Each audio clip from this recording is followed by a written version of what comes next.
Hello. In celebration of the 1 year anniversary of Full Metal Gator ending and the start of the rewrite slash remaster, I decided I was going to sit down and read the entirety of the original Full Metal Gator in one comprehensive video. Starting with, of course, Chapter 1. Summary.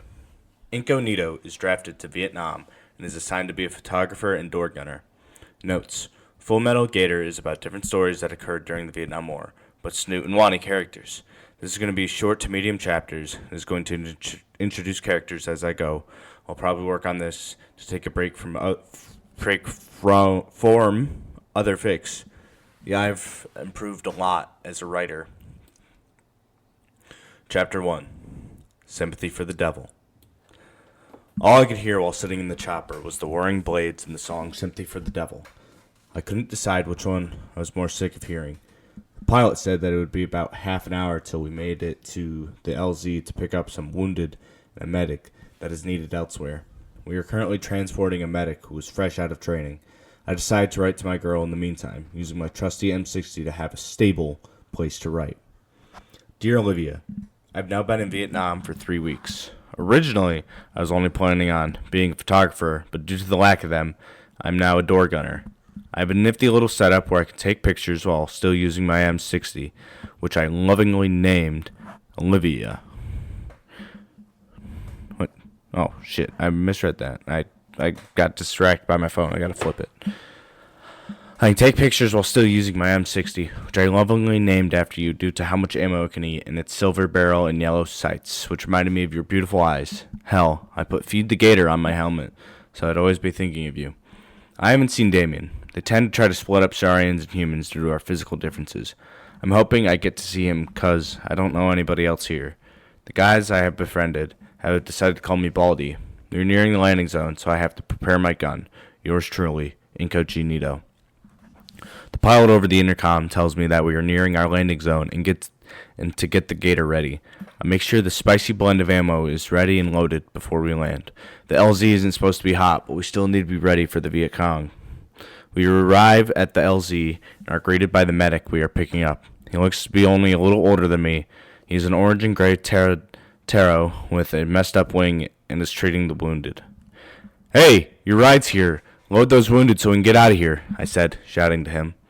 Initially, he's confused, but loads the wounded before getting in and putting on a headset so we don't have to shout.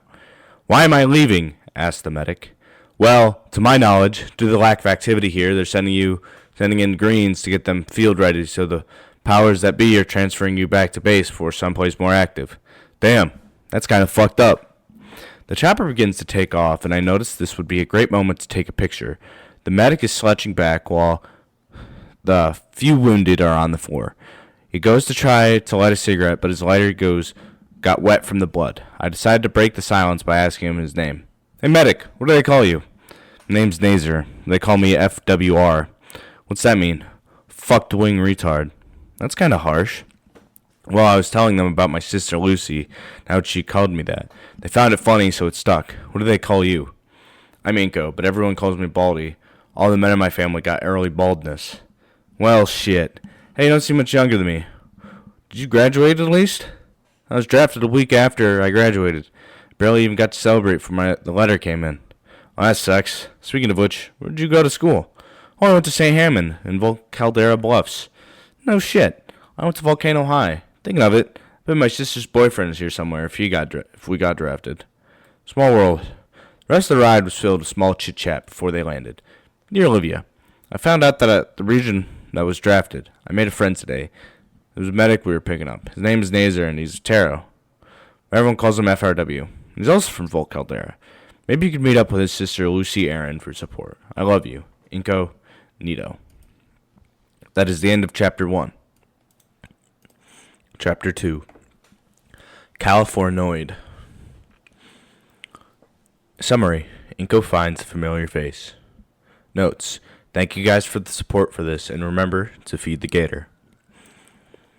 I awakened from my dream of me and Olivia dancing, just like we did at the winter ball and prom. She was so stunning that night. Maybe we'll get back. I'll propose to her. Go to turn on the radio. Click. Good morning, Vietnam.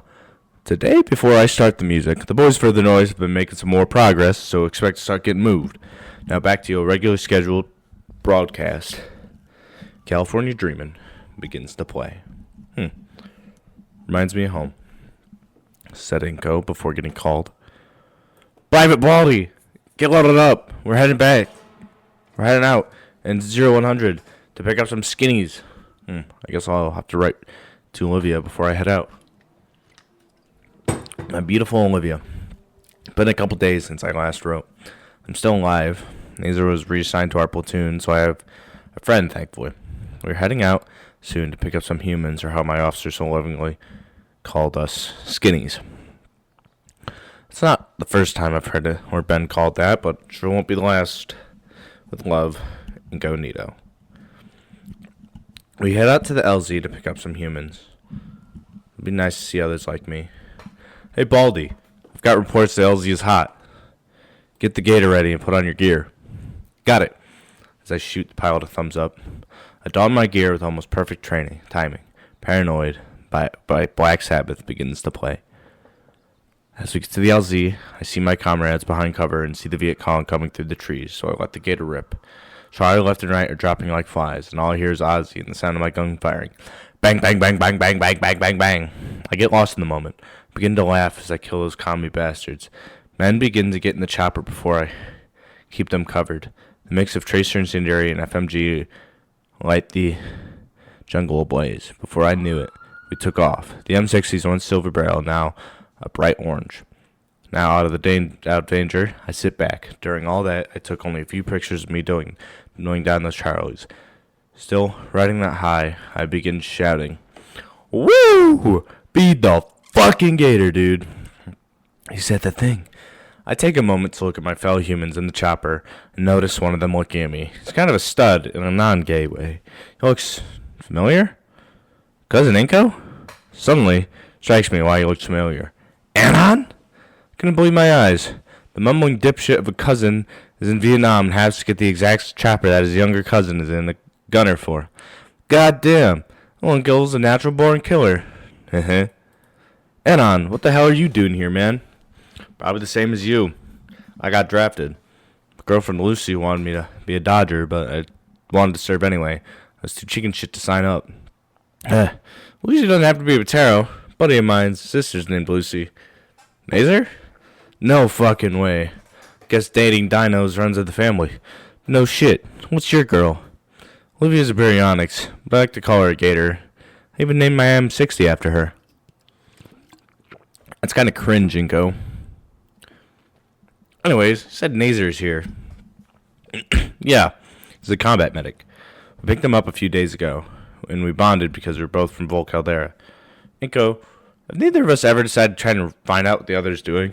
I went to Volcano High. Oh, only had moved to Vol Caldera before school had started. I went to St. Hammond. That'd explain why neither of us knew the other was only a short bit away. It's nice knowing someone else here. I haven't seen anyone else I know personally, at least. Yeah. And hey, see Nazer at least. He'll probably try to kill me when I tell him Lucy is pregnant. Oh shit, congrats, dude. Thanks. What do you name them? Well, if it's a girl, probably Amber. Like Fang's eyes. I think back to when he called me cringe over naming my gun Olivia. If it's boy, I guess Green. That's nice.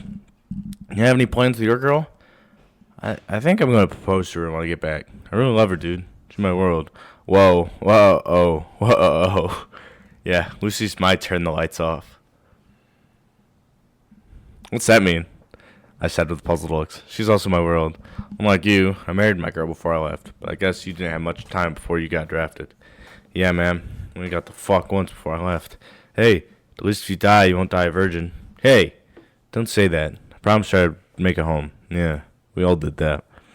This ride back was pretty quiet. We left each other without thoughts. Will I make it back? Will I come back in one piece? Will Olivia still be there? I shake that last thought in my head. Of course she'll be there. She promised. Notes. This chapter is actually finished last night, but I didn't feel like uploading it. I have a lot of fun writing this. Feel free to give me any ideas how to introduce characters. Feel free to make art, and then my Discord and Twitter. Next chapter is loading. There. All right. Chapter 3. Surfing Bird. Inko finds a familiar dino and hears some bad news. Thank you for the continued support. I awake with my usual time of 0500. When it's been drilled into you to wake up at the same time for a month, your internal clock would do all the heavy lifting. So I'm the first one up. I go to turn on the radio. Click. Good morning, Vietnam. Today, it's predicted to be hot and humid, like it has been the last 3 months. Now onto your regularly scheduled program. Everybody's head about the bird. Christ, they just be playing anything nowadays. Right before my ears can process what they're hearing, they're filled with someone calling my name. Baldy, we're heading out in 0200. Grab FRW. Dropping off some fresh meat and picking up a few. I figured I could write Olivia before eating and grabbing Nazer. Dear Olivia, we were dropping off what my officer so lovingly called fresh meat. It reminded me of boot camp. I figured gym class with Coach Sully could have prepared me for anything. What I couldn't have prepared me for was the fact that Coach Sully was my drill sergeant. Imagine gym class, but 10 times worse. Some of the boys here don't believe me when I tell them about you. How could some skinny score such a beautiful girl with love from the jungle? After eating breakfast, I informed Nazer and we set off.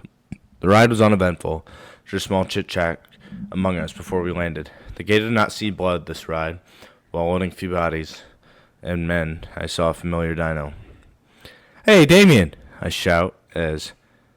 cheerfully shout as he boards. He looks away blankly. Specks of blood adorn his face. His normally happy and upbeat persona is now gone, replaced with a 1,000-yard stare. Damien? What's wrong, buddy? What happened out there? I notice he is blankly staring at the wall of the chopper. Damien, what's wrong? My voice begins to shake with worry from it's basically my brother-in-law. It's Ben, he says. What happened to Ben?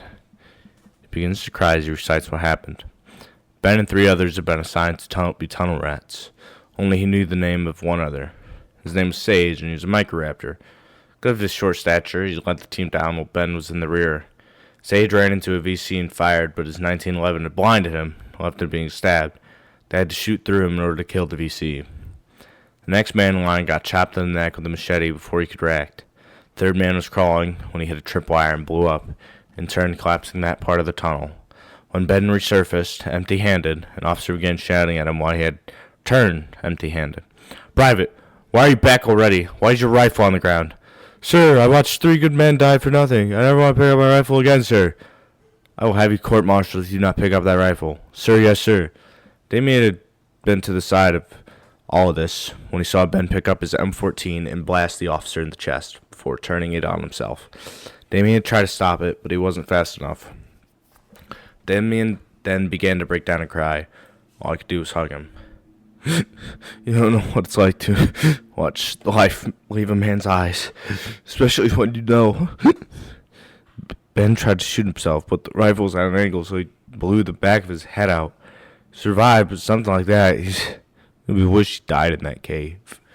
I held him for the rest of the ride. Dear Olivia, Ben is coming home. Damien had told me that Ben had killed an officer and then tried to kill himself after seeing 3 good men die for nothing. I don't like Ben. Something like this can feel anything but sympathy. Please forgive him. They're considered sending Damien home. If they do, please comfort him. We don't want to lose him as well. I love you. Incognito. Notes. Next chapter is going to be focused on Damien and what happened before Ben tried to kill himself.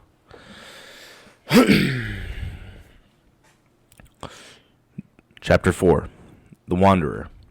Summary. We see Damien's POV. Notes. Thank you, Magic Man, for your continued support. I'm going to try to shoot for a chapter a day or every other day. One day ago. Dear Liz, just a few weeks ago I was in Villa Caldera with you. Olivia and Inko, and now part of Platoon, marched towards Saigon. I was given an M2 flamethrower to clear out rat holes and brush. Me being me, I'd talk about summer's end parties and the food. So the guys gave me the name Barbecue. You know my name is Damien. I've been trying to make friends, but nobody seems to be excited to be here. The only person I know in my unit is Olivia's old friend Ben. He's a he and a microraptor named Sage were assigned to be tunnel rats. We entered the village that had been napalmed to search for any survivors. Me and Ben entered the house to search for tunnel rats. The little radio we had began to play The Wanderer. "Oh, nice, I'll have some roasted meat," I said cheerfully as I picked up a leg of meat and began to chow down. "Kinda tastes funny." "No, Damien, you shouldn't be eating that." "Why's that?" I said with my mouth full. "Because there's a hand on the other end? That's a VC you're eating." "Another enemy, but that's a little far." "Oh, well, I could use some seasoning."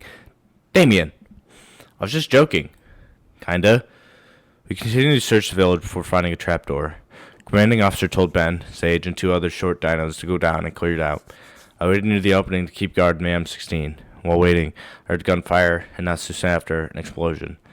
I feared that Ben was dead, but after a minute, he surfaced alone. I asked him what happened, and he explained to me throwing down his gun. While trying to console him, our officer came over and began shouting at Ben. The officer threatened to court-martial Ben if he didn't pick up his rifle, so he did. Before I realized it, the officer was dead, and Ben was on the ground with a hole in the back of his mouth. I saw the life leave our officer's eyes. The officer next in line told me that I was going to be extracted along with the bodies. He told me I might even get to go home. When the trapper arrived, I found Inko. He's a gunner. I'm glad he was there because I don't think I would have made it back to base without his support. I love you, Liz. Here's hope, and I get to come home. Damien Payne. Chapter 5. Rocket Man. Inko cleans his M60 and meets a familiar pink raptor. More of a lightish red. Today is Sunday, so we have the day off. I decided to clean my M60. Gotta keep it looking good and clean. Most Sundays I'm out taking pictures, but I decided to stay in today. It's about noon when I'm done cleaning it. I know Olivia inside and out, and I will put that off for this. I can do the same with my girlfriend. After I put that last piece in, I see a familiar tall pink raptor. All I know about him is that he is in my platoon, but he is normally out on patrol. He walks up to me and introduces himself. "Hey man, name's Reed. Reed Tard. The guys call me Short Bus." He reached out his hand to shake mine. "Hey, name's Incognito. They call me Baldy." I shake his hand with his hand, my very dirty hand. I was gonna smoke some Carfay and figured if you want to join. Isn't Carfay dangerous to humans? Normally, yeah, but this stuff is unprocessed. Totally safe for humans. Won't it hurt? Right on, dude.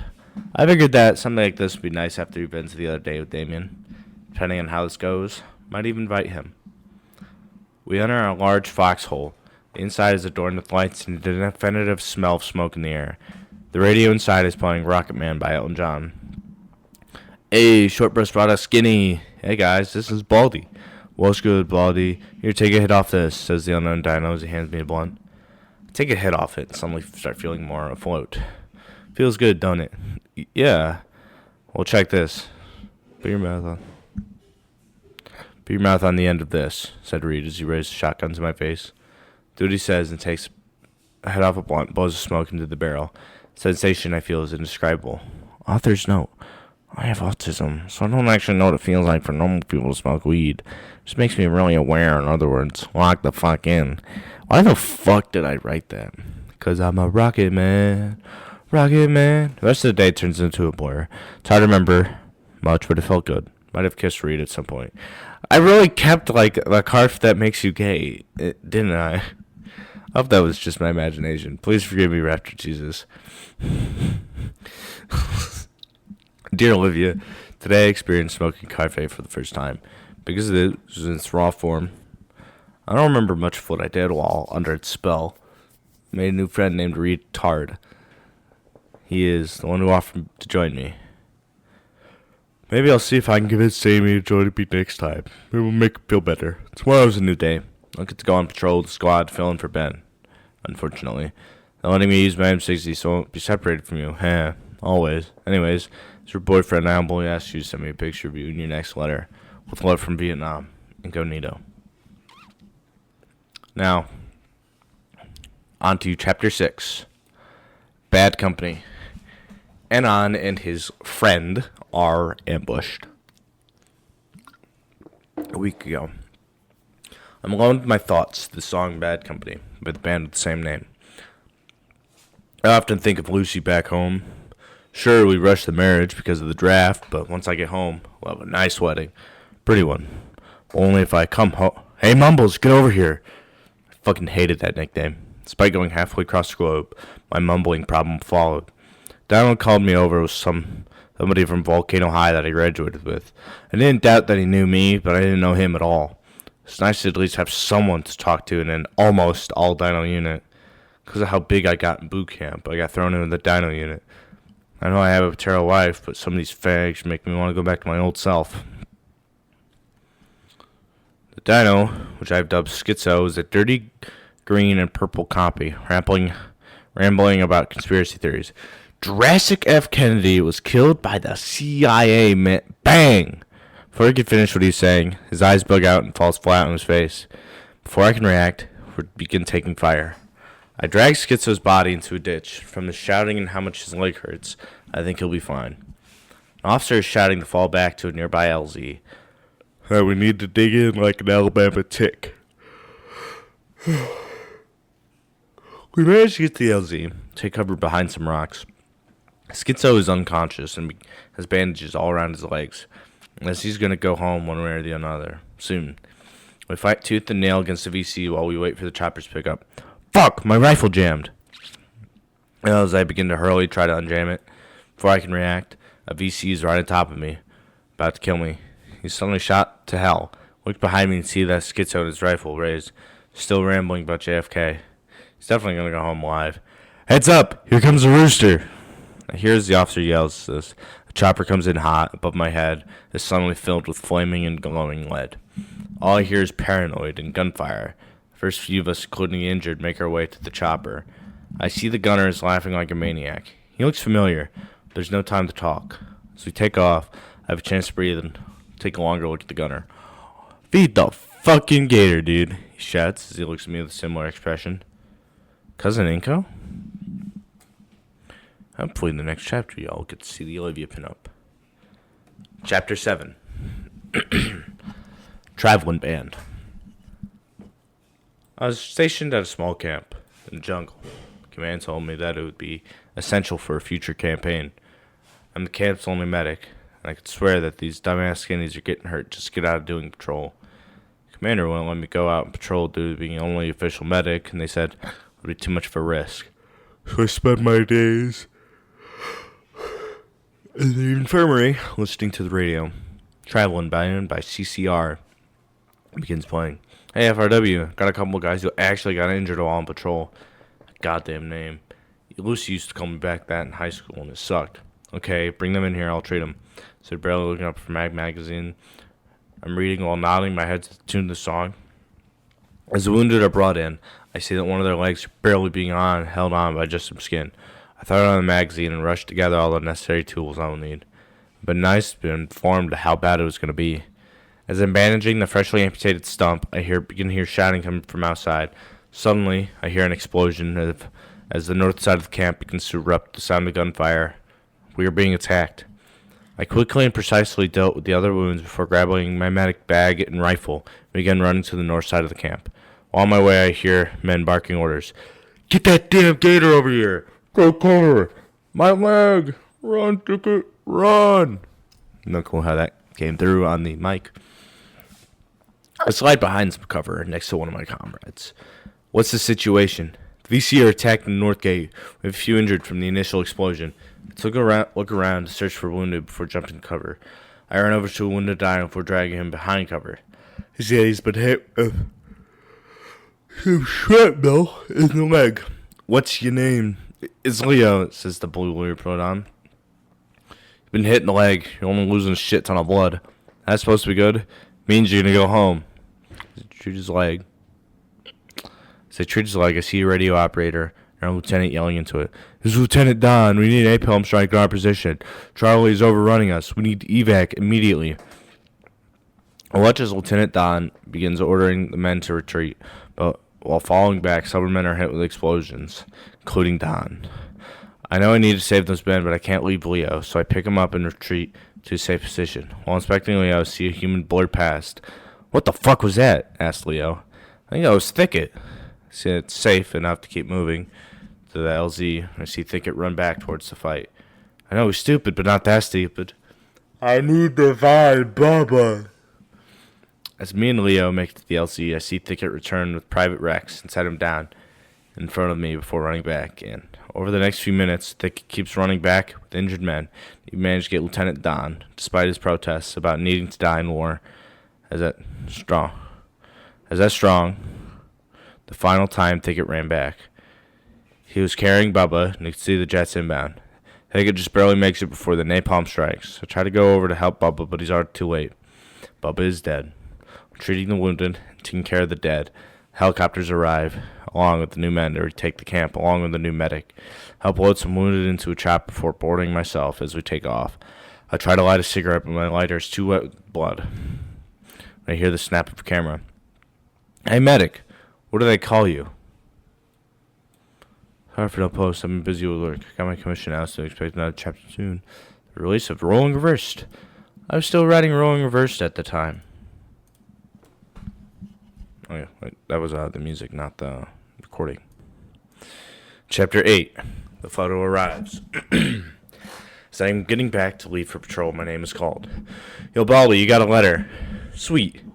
She hands me my letter. See that it's from Olivia. Open it as if it was defusing a bomb, so to not damage the content inside. I open the letter and see Olivia. She's wearing a bikini and a helmet. She's holding up an M60 with her tail. Before I can become in too trance with the picture, I decide to read the letter. Dear Inko, things back home have been good, but there's been a major outcry against the war. Anand's wife, Lucy, and her friend Trish have been protesting. Things have been going good, but I've been waking up sick for the past couple days. I think I'm just nervous. Banes have been helping.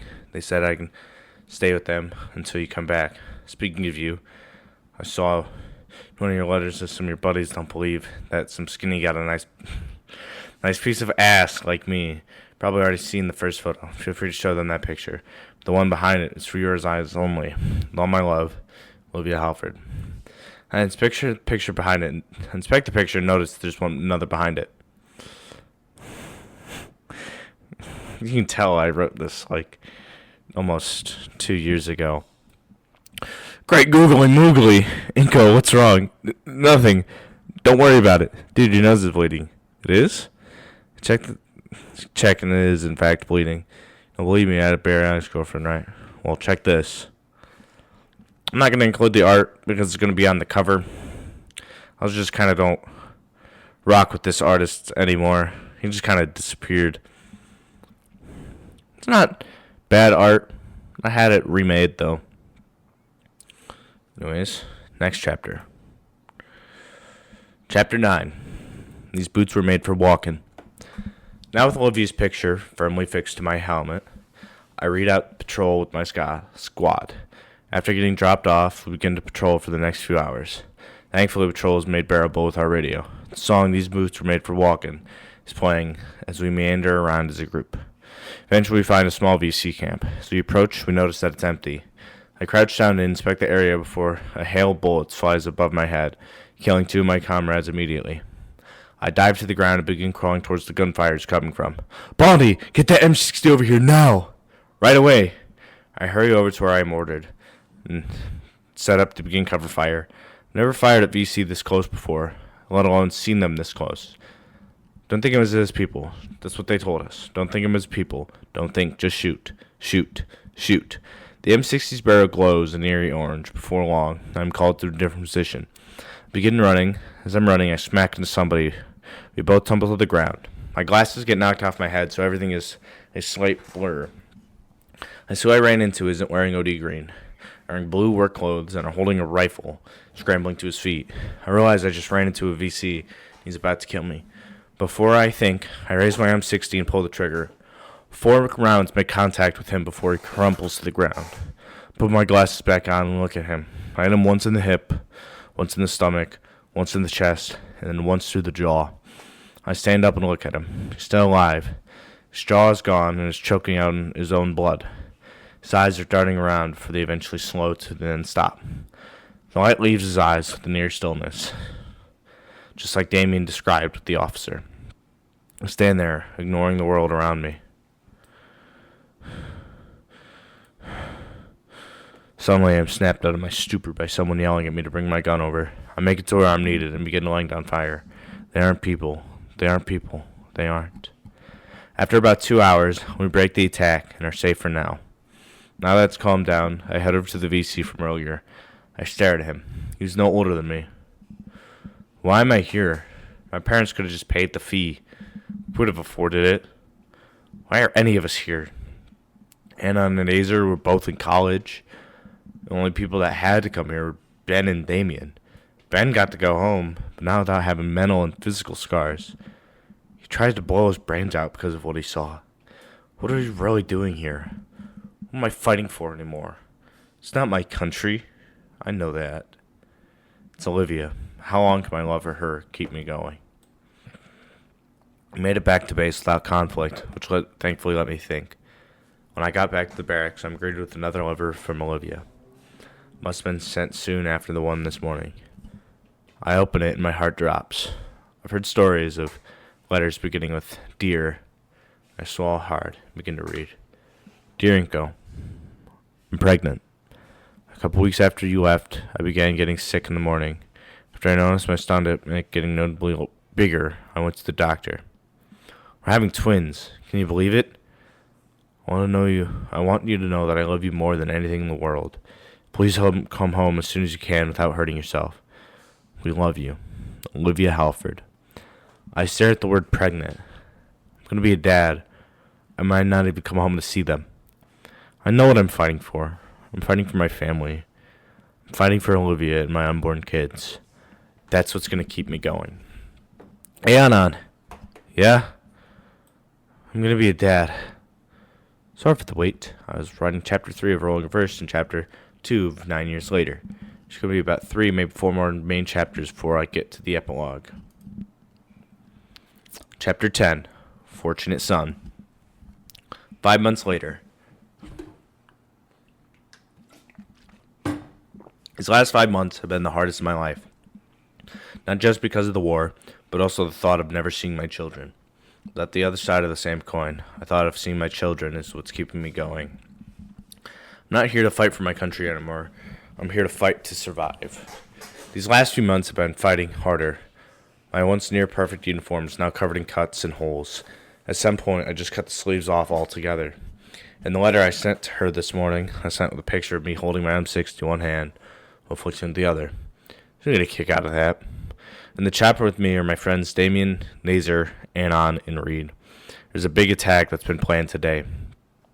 The air around us is full of other Bell HU-1s, and in the chopper, the one and only Sergeant Solly. All right, maggots, this operation is going to be a hot drop. When we land, you jump out before the chopper leaves. If you leave something, don't expect to get it back. As soon as you hit the ground, find cover. I'll order you from the ground. Sir, yes, sir. All right, I'll meet you meat sacks down there. Private Nito, you stay here and provide covering fire and assist on gun runs. Sir, yes, sir. Wait, did he say meet us down there? Before I could ask what he meant, he pulls out a shovel and leaps from the helicopter. I lurch to look over the side and see him hit a VC before he hits the ground. He begins to fire into the jungle below. Was that a critical hit? We land and everyone jumps out except me. As we take off, the pilot looks back to me and asks, "Ready to rock and roll?" Born ready. I reach over to the radio to set the mood. Click. I hope all you patriots are fight hard today. Here's a little treat for those listening. Fortunate Son by CCR begins to play. We begin soaring towards the visible lines that have formed. We begin to fly in low and prepare the recently affixed M134 minigun in place of my M60, which I still brought with me. I see movement of VC on the ground as I begin to fire and burst. Bert, Bert, Bert. Man, I love my M60, but I can't deny this is better. With Credence blaring in the background. With Credence blaring and the gun glowing orange, I think about my family. I'm doing this for them. Nothing more, nothing less. After we spend all our ammunition, we return to base to wait for orders to return. When they eventually arrived, I was to pick up the men who originally left the chopper. Once we arrive, I thankfully see everyone. Maybe not in the best condition, but alive. Fuck. Damien, you look like hammered shit, I said with a melancholic smile on my face. Yeah, fuck you, dude. My moment is cut short by an announcement from the pilot. Buckle up, we're getting fired upon. Chopper begins to shift wildly to avoid incoming fire. The chopper is rocking so hard that I almost lose my grip a few times before the pilot shouts over the intercom. Shit, brace for impact. Suddenly the chopper is hit with a rocket and begins spinning. Spinning. Spinning. Spinning. Spinning. After what felt like hours, we finally smashed into the ground. I'm knocked out. I wake up a few minutes later to Damien shaking me, begging for me to wake up. I regain my senses and notice the others using the still intact radio to call for a chopper to pick us up. Fuck, is everyone okay? Yeah, everyone's a little more banged up, but alright. Good. What's the news on the chopper? We'll be here in about an hour, so then we need to defend our position. Alright, how are we on ammo? Chopper still has power, so the minigun still works. But that's full on ammo. On the other hand, we're pretty spent on ammo for our rifles. If worse comes to worse, I'll still have my M60. Almost on cue. We hear VC shouting as they approach the chopper. Next hour was grueling as we defend ourselves. Eventually the chopper showed up, but we were still under heavy fire. As everyone one by one begins heading towards the rescue chopper, I realized that if I didn't keep firing at the VC, nobody was going to be able to leave. At that moment, I had a choice to make. I stay to ensure everyone else goes home, or I go with them and run the risk of nobody going home. Ever. Inko, come on, we gotta go, yelled Damien as he was the last one to board the new chopper. I can't. If I stop now, the VC will overrun us. Nobody will go home. It's too much of a risk. Inko, what about our family? If you stay, it's basically suicide. I can't lose you. Olivia can't lose you. Damien, so you have something that reminds her of me every day. I don't want to tell you like this, but you're going to be an uncle, Damien. A pair of twins. I need you to promise me something, Damien. Anything. If I don't make it home, make sure Olivia knows my last thoughts of her, and to raise my children as your own. Inko, I love you, bro. I love you too, bro. Now go before it's too late. We share a quick hug, and we bolts to the chopper before shouting for them to go. The next few minutes, I continue fighting off VC in a desperate attempt to survive. Eventually, the minigun runs out of ammo. I reach back to grab my M60, and look back, I see VC with a rocket launcher. I'm not quick enough to take him out as he fires. Hit right in front of the chopper and sent me flying back to my M60 still in hand, along with the chopper door. I hit the ground and see the door land on top of me, knocking me out cold.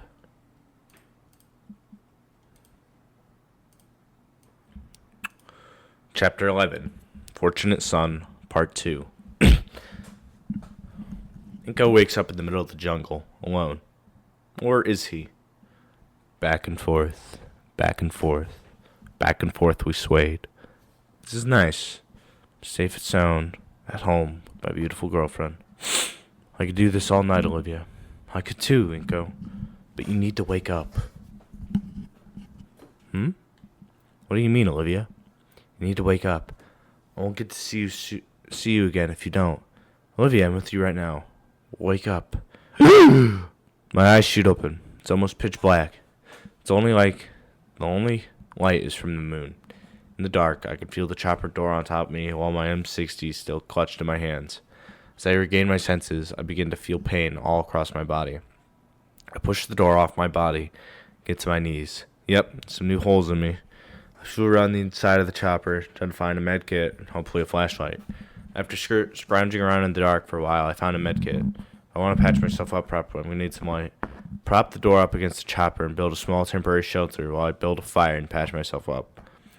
After finally having some light, I noticed that the majority of my pinky and ring finger on my left hand were gone. Must have been in such a state of shock I didn't notice. Now I have realized that my fingers are gone. I begin panicking. Holy fucking shit. My fucking fingers are gone. Fuck. I clutch my hand in pain. Fuck! Alright, Inko. Try to think of the bright side. If you manage to get out of the jungle, deep behind enemy lines, barely any ammo, good to go home. Hey. Startled by a sudden voice from behind, I rolled around and found a towering, hulking army man looming over me. Patch yourself up so we can get out of here. Who are you? Me? Oh, the boys call me Grizzly. As I'm patching up my wounds, I see that Grizzly is part of the 101st Airborne Division. What the hell is he doing out here? How did he find me?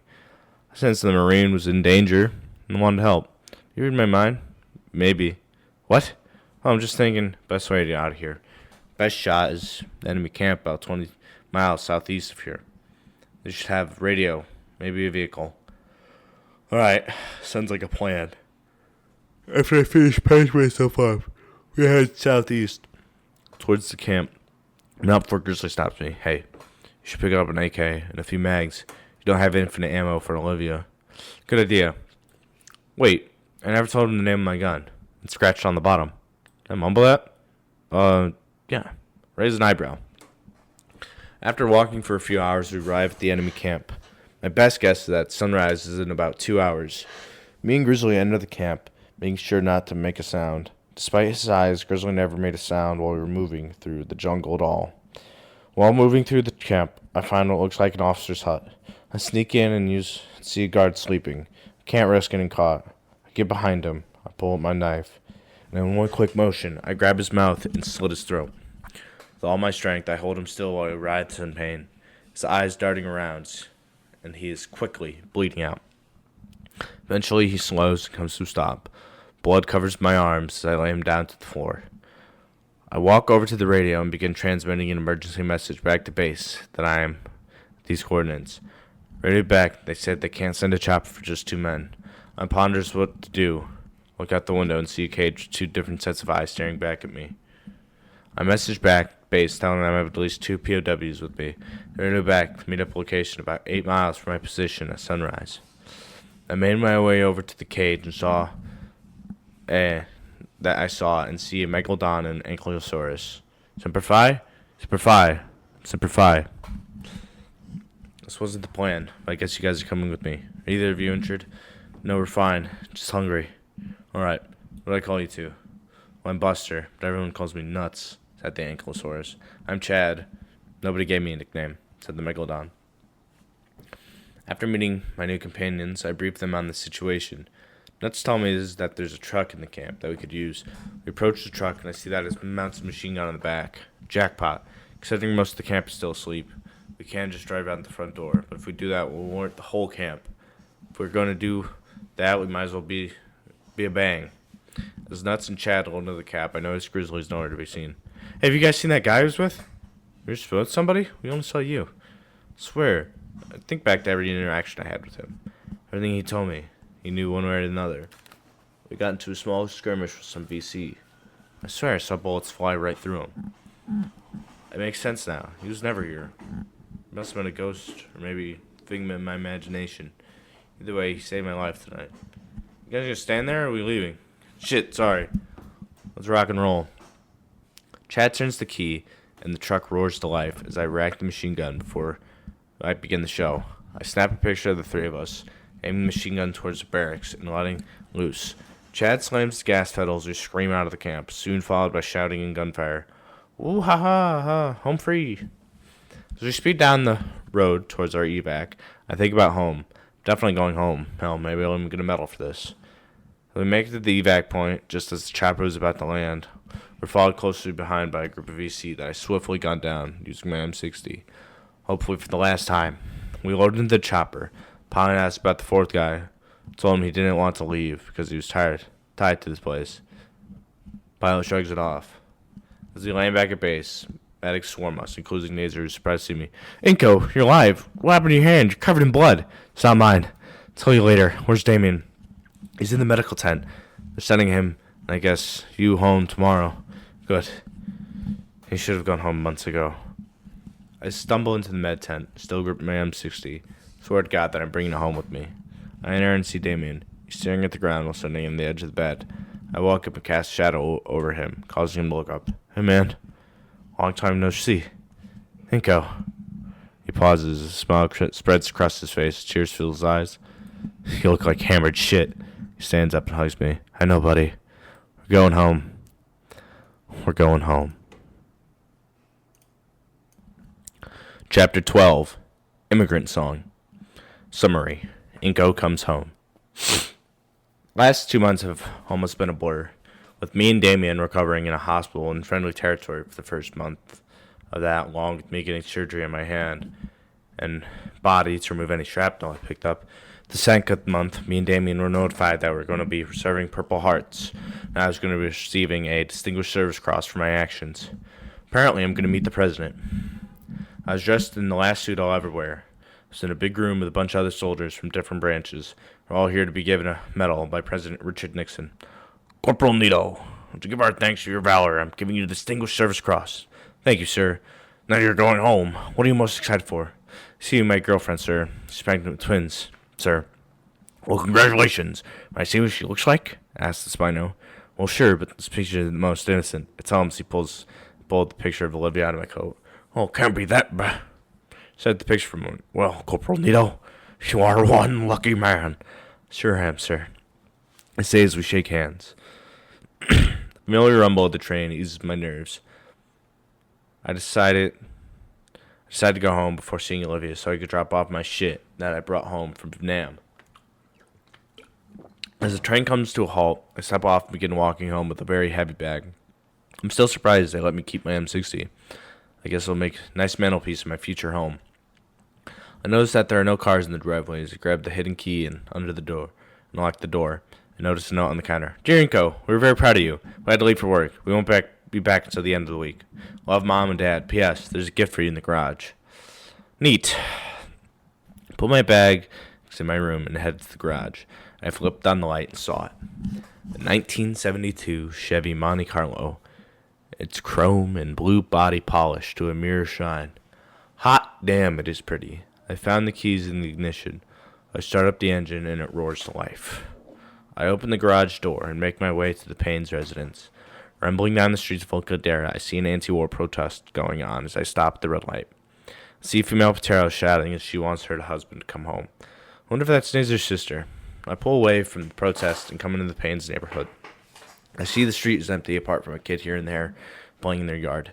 As I'm rolling down the street, I see the Paynes had put up a big banner that said, Welcome home, Damien and Inko. At least my other family cares. I'm back to the driveway and approach the door. Knock, knock. I hear shuffling inside, the door creaks open. I look down at Vinny. Hey, Vinny, I said as a smile grew across my face. I watch his eyes go wide with excitement. Inky! He shouts as he fully opens the door and wraps his arms around my waist in a hug. Hey, my man. Sure have grown since the last time I saw you. When he looks at me. Where's Damien? Oh, you want to stop at Liz's house first. You'll understand one day. Where's everyone? Mom is in the other room and Dad took Olivia to the hospital. I think it's about the baby. What? I separate from our hug and go inside to see Sophia leaving her bedroom. Inko, Randy took the hospital. Her water broke. Which hospital? Princeton Plainsboro Teaching Hospital. How are you going to get there? Parents actually did something for once. Got me a car. As I say, I begin to run out the door. Jumping in my car, I turn the key. The engine roars life. Before I leave, I turn on the radio. Immigrant song begins to play. I shift the car into the drive and tear out of the Payne's high driveway.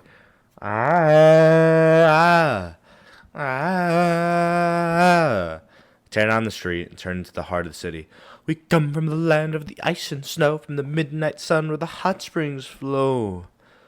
Hammer of the gods will drive our ships to new lands to fight the horde and sing and cry, Valhalla, I am coming.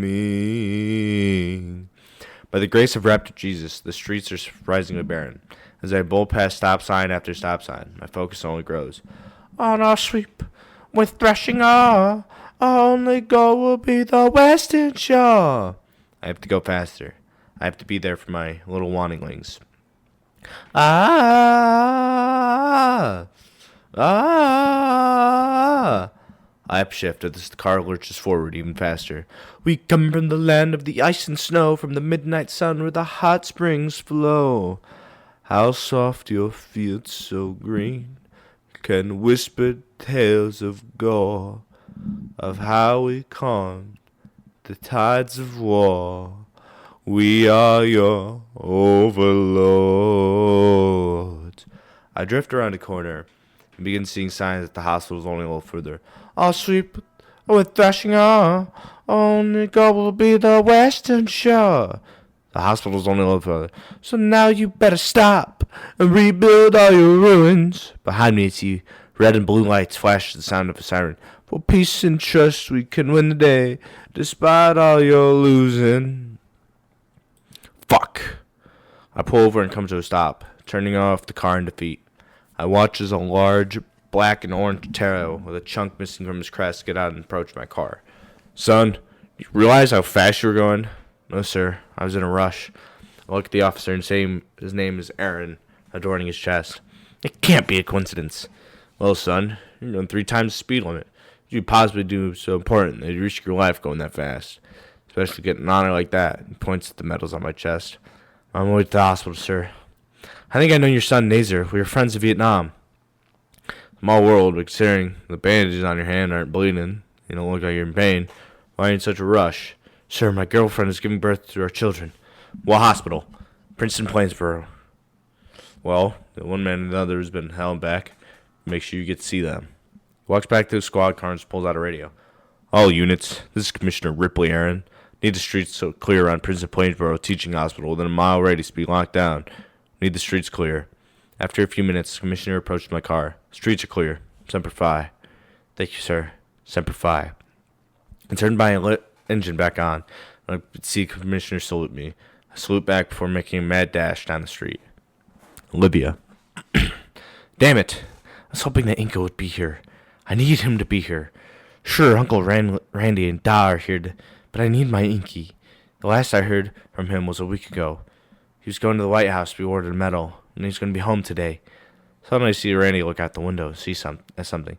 What is that, Uncle Randy? A blue Chevy just screeched into a parking lot. And Raptor Jesus, I think it's Inco. Really? Yeah, a bald human with shades and a marine fatigues that just got out, burned into the building. I don't want an assumption, but I think that's our boy, said Randy with a smile spreading across his face. A minute later, I hear voices outside. Ma'am, you have to let me in. I cannot. How do I know you're telling the truth? I look over at Da. Da, it's him. It's my Inky. He made it. I say as tears fill my eyes. Da gets up and opens the door. Let the boy in. He's the father, he said with his booming voice. Thank you. Inko walks into the room. Upon seeing me, he rushes to my side. We sit in silence for a few moments before he speaks up. Hey, Hot Wheels. Hey, Inky. He has the goofiest smile on his face, albeit I do too. He caresses my face with his left hand. Strange and I feel 3 of his fingers. I grab his hand and see that he's missing most of his ring and pinky finger. Inko, what happened to your hand? I say in a worried tone. I'll tell you later, but it's why I'm home, he said with a near somber look in his face. You didn't do this to yourself, did you? With a slight panic in my voice. Of course not. I promise not to. Ahem. Inko turns around and stands up. My apologies, sir. You must be Mark. Before I left, Olivia told me all about you. Inko extends his right hand to offer a handshake with Diceps. Say the same about you. Let's step outside for a moment. I watch as Inky and Da leave the room, close the door. They speak in a whisper, so I can't hear them. Only make one thing. I want to marry her, sir. He wants to marry me? Wonder if that kept him going. Me and our soon-to-be kids fought just to come back to me. They asked me to marry him. I know what my answer will be. Chapter 13. Hooked on those southern nights. The end. Almost. Fuck, how do I have 6 more chapters out of this after this? Inko. Hours later. We entered the Payne's residence with 2 new members of our family, Nicole and Trent. We all agreed to celebrate tomorrow, but now we rest. Me and Olivia retreat to her room, which has been transformed to something more suitable for 2 babies. Me and Olivia sit in our bed holding our children. Been one hell of a day, hasn't it? Yeah. Inko, what are we going to do now? What do you mean, Olivia? Well, we can't live here forever. The house is already crowded as is. Because of what I did over there and because of our situation. The government's going to give me the money to buy us a nice house, provide an education. Olivia's eyes light up upon hearing that we don't need to worry. In that case, we better get a big house. What do you mean? Inko, I think I want to stop at 2 kids. 4 years later. August 1976. It's been 5 years since I met the love of my life. 4 since the birth of our children. Today is a special day. Me and Olivia are at the fountain, where we confess that we liked each other. I figured it would be a perfect place to do this. It's the evening, that setting sun, making the sky beautiful orange. while staying warm. Olivia, I have a surprise for you. Oh? What is it? I stepped to the side and faced a large bush on the opposite side of the fountain. Everyone, you can come out now. After announcing this, our friends and family from behind multiple bushes and different instruments in hand began setting up in front of Olivia. On the guitar is Anon's wife, Lucy. On the bass is Reed's wife, Trish. On the drums is Reed. Back instruments are covered by Damien, Nazer, and Anon. Inko, what is this? I want to do a little something for you. Join the group and take my place. On my cue, Nazer, Damien, Anon, and Reed begin chanting. Ahem. I have to do this because I wrote it. Ooga chaka, ooga ooga, ooga chaka, ooga ooga, ooga chaka, ooga ooga, ooga chaka, ooga ooga. I can't stop this feeling deep inside of me. I look over at Olivia, never take my eyes off her. Girl, you just don't realize what you do to me when you hold me in your arms so tight. You let me know everything's alright. I'm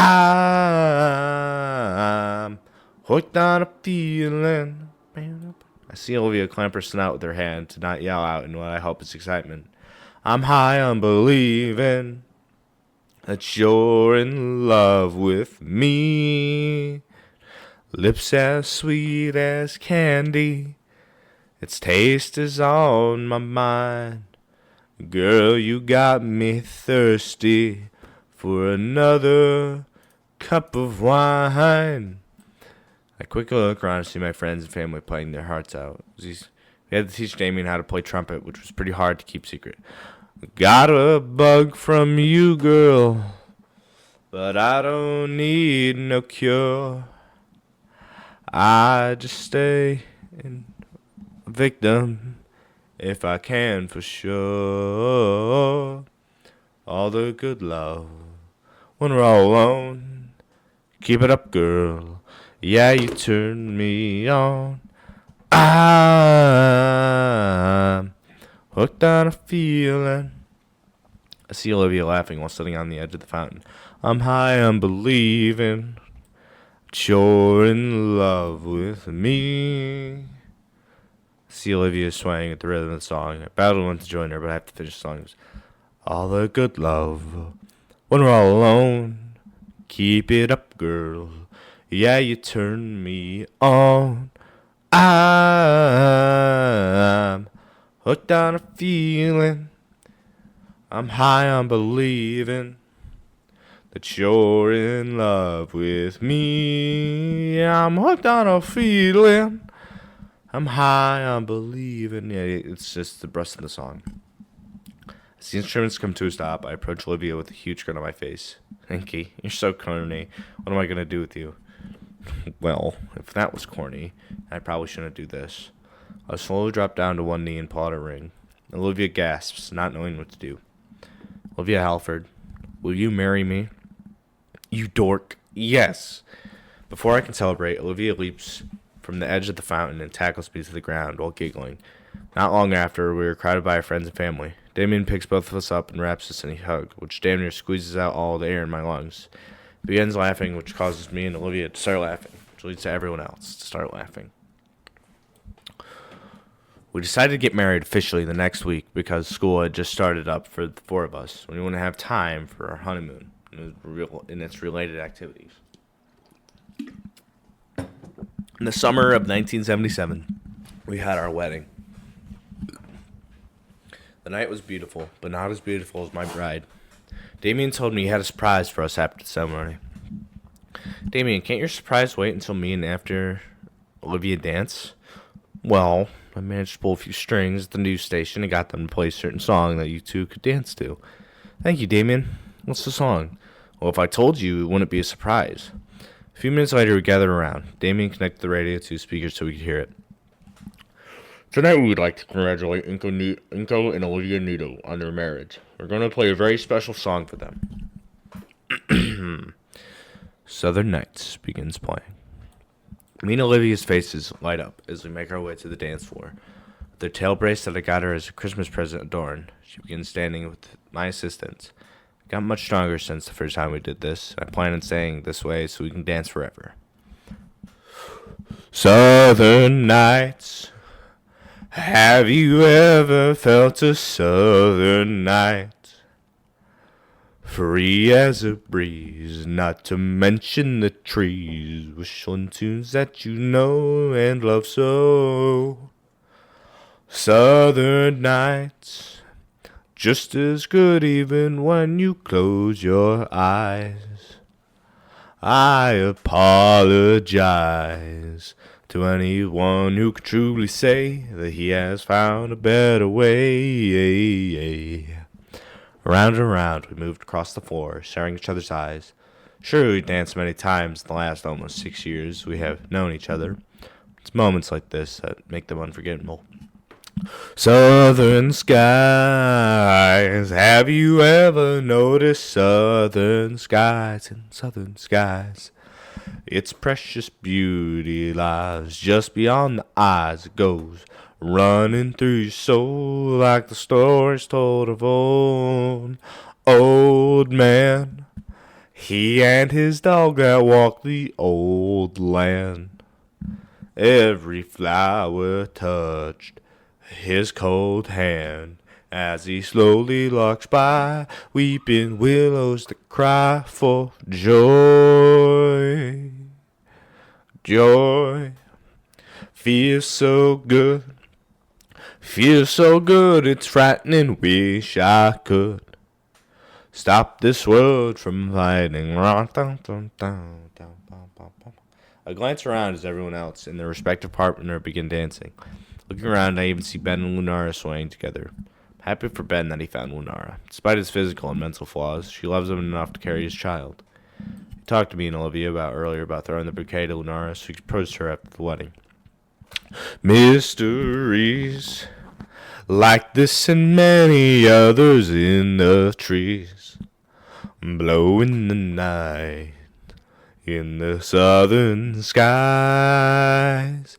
Southern nights, they feel so good, it's frightening, wish I could. Southern nights, stop this world from fighting. As the song wraps up, we begin slowing down. I still have one more thing I want to do. Southern skies, have you ever noticed? The song fades out, so I take this opportunity to sweep out Olivia's tail, causing her to fall, but I catch her. Me holding her and leaning for a kiss, which Olivia gladly reciprocates. She was upset that we could never do the dip, so I proved her wrong and finally got my dance that I fought and bled for. Finn. Notes. I'd like to thank everyone who read this and everyone who supported what I was supposed to be something I would work on as a break.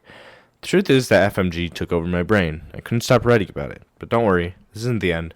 Guys will be treated with 3 epilogue chapters. Happy Wanty Wednesday. But this is going to be released on a Monday, hopefully. Chapter 14. Full Metal Gator.